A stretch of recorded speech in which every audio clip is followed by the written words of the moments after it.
Hey everyone, it's Katy, and welcome to The Spark, your new Thursday boost from the Creative Boom podcast. Just when you thought you couldn't get enough of us, this is your creative pick-me-up as we approach the end of the working week.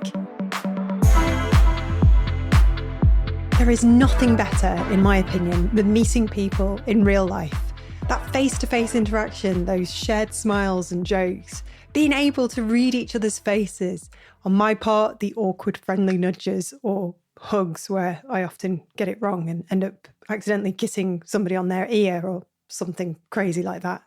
Anyway, I recently got to do just that, as I was, of course, delighted to be visiting Manchester again after it being nearly a year since I moved out of the city, back towards my roots, out into the Shires.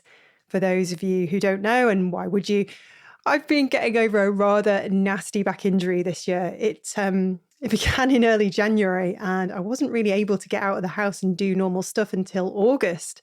So yeah, 8 months. By which time, of course, I'd be grinning my head off at the simplest of things. A visit to my local Morrison's meant the security guard followed me around. I mean, I must have looked demented. And going to see my nephew play football, I was that over-enthusiastic auntie on the sidelines. People must have just thought I was mad, but I was just dead happy to be back out in real life. And so to pop to Manchester now that I'm driving again, or indeed sitting, which is no longer painful, I probably look like Jack Nicholson as the Joker in what I believe is the best Batman movie of all time. And of course, I was heading into town to meet David Sedgwick, this week's guest on our show, and the founder of Studio DBD, which has a great reputation, not just locally in Manchester, but all over the UK and the world. It's only been recently that I've got to know Dave. He was an unexpected person to pop up when I was going through hard times this year. But I guess I reached out to him a little when I heard about his mum. And so it's funny how you kind of forget that's all it really takes. A little kindness here and there, some give and take. I'd been under a rock and only seeing close family and friends for much of this year. So to have Dave, a local legend in Manchester, drop me the odd note, it was surprising, but yeah, more than welcome. It's why we talked so much about what we'd both been through, and as it kind of really changed Dave and shaped how he works as a creative. He runs an established design studio with a fantastic reputation in the industry, as you know, but has kept it deliberately lean over the years. He said in our conversation, success isn't the size of your agency or your paycheck. It's being able to look back at each year and feel proud of what you've built. We talked a lot about relationships too. He said the best work comes from honest relationships and real collaboration, not from trying to be something you're not. You know, it's just typical of Dave, really. Now that I have got to know him, it really is a friendly guy, and it's understandable why he's never had to do any of his own marketing. And it was humbling to be back out, not just meeting Dave, but seeing Manchester again and the wonderful team at Material Source, where I recorded the episode. If you've not yet listened, it's available now. I'll leave you with this one final quote from Dave. Life is short, and seeing what my mum went through taught me to make the most of it, to embrace resilience and find joy in small things. That's something I've learned this year as well, and it's amazing how much I appreciate the most mundane activities now, the most normal things that you just take for granted, like popping to the shops to get some more butter, or, going out and being able to sort of see your family, which is, of course, massive. It's also how I've built resilience and confidence I never knew I had. And as we approach 2025, I feel really lucky in a weird way to have gone through this. And meeting Dave and hearing he'd had similar lessons, well, perhaps that's just the stage of life we're at. Whatever it is, I'm really glad we can see the silver linings.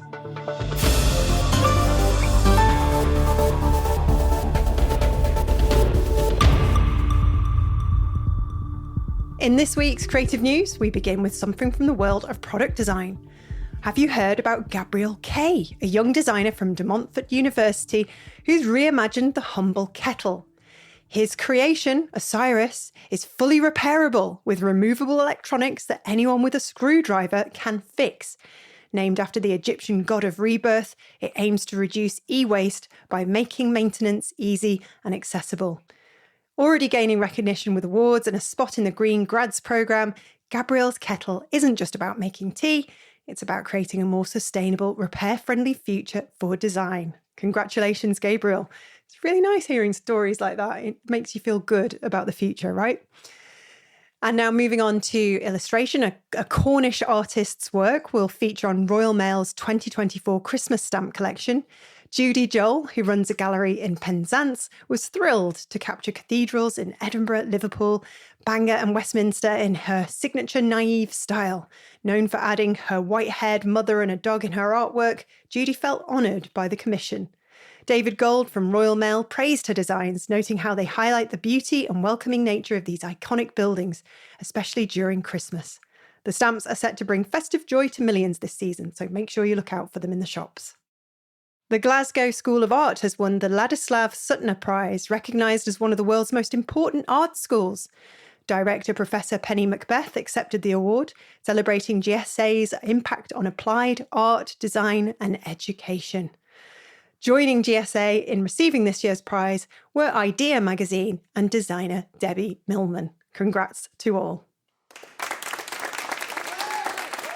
It's time for the Spotlight, where we highlight an inspiring feature from Creative Boom.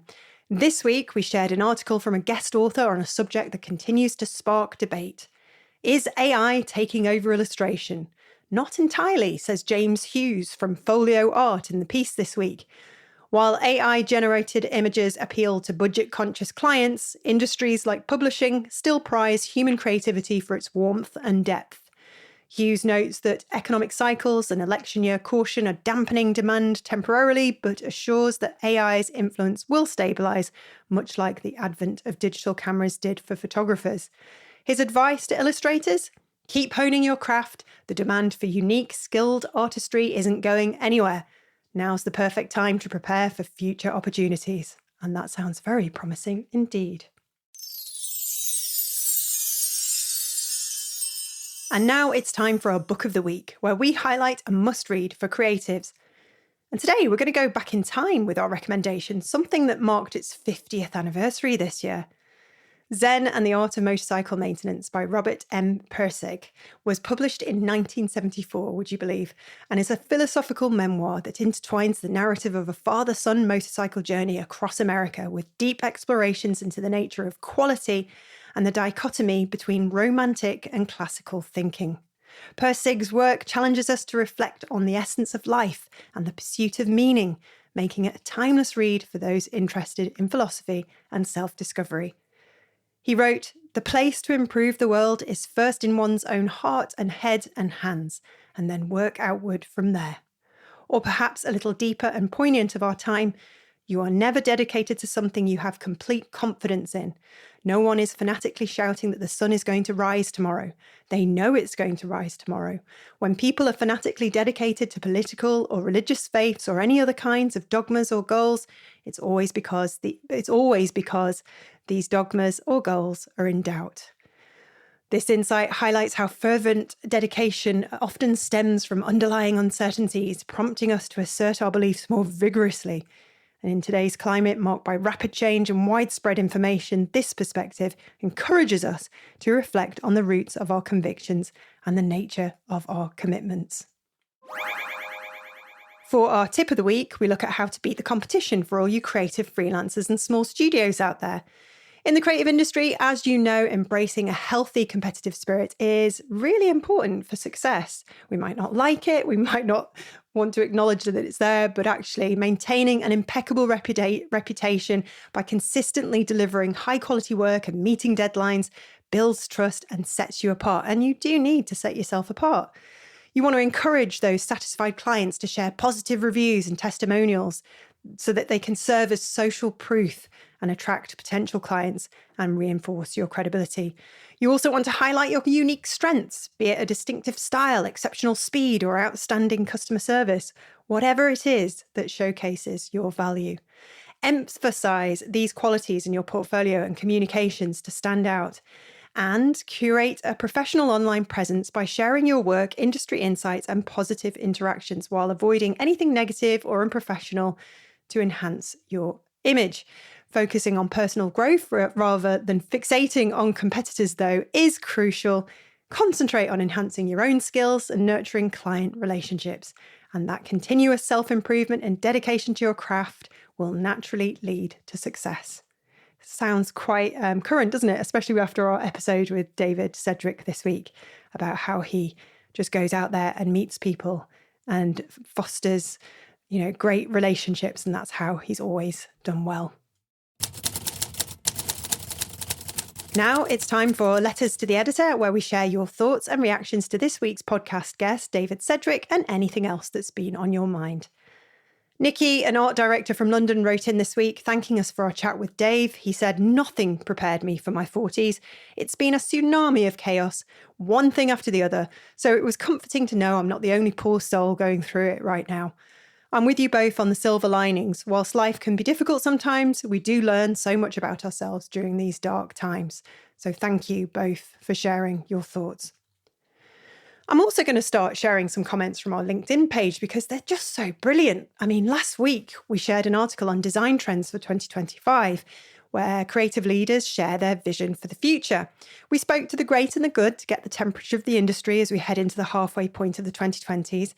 And Carl Heath, the graphic designer, wrote, "As a designer, I've been a heavy user of computers ever since university. So going back to 2004, and I have had an iPhone as that was the natural progression from an iPod since around 2009. And design aside, I've got to say, maybe because of our life experience and early adopting, maybe designers are ahead culturally of where we are going. It might just be me, I don't know, or maybe I'm just getting old. But give me a vinyl record to place on the turntable and put down the stylus on. Give me a book to turn the pages. Let me learn how to use the espresso machine rather than the automated experiences. I want to do things with a little bit of touch and craft. Is that the way all us humans will go in the next 5 to 10 years? Again, who knows, but for a while now, I have wanted my designs as much as possible to move away from the glossy and wanted to be a bit more humanist and with environmentally friendly materials." Thanks so much for all your thoughts this week. We love hearing from you. Have you got something to say or a question for the podcast? Send us an email at letters@creativeboom.com. On Monday, our guest will be Khyati Trehan, a graphic designer and 3D visual artist who currently works at the Google Creative Lab in New York City. See you then. That's it for this week's episode of The Spark. I hope you're feeling refreshed and ready to take on whatever comes next. Don't forget to check out Creative Boom for more stories and features, including everything we mentioned today. You'll find all the links in the show notes. Thank you for tuning in, and we'll see you on Monday.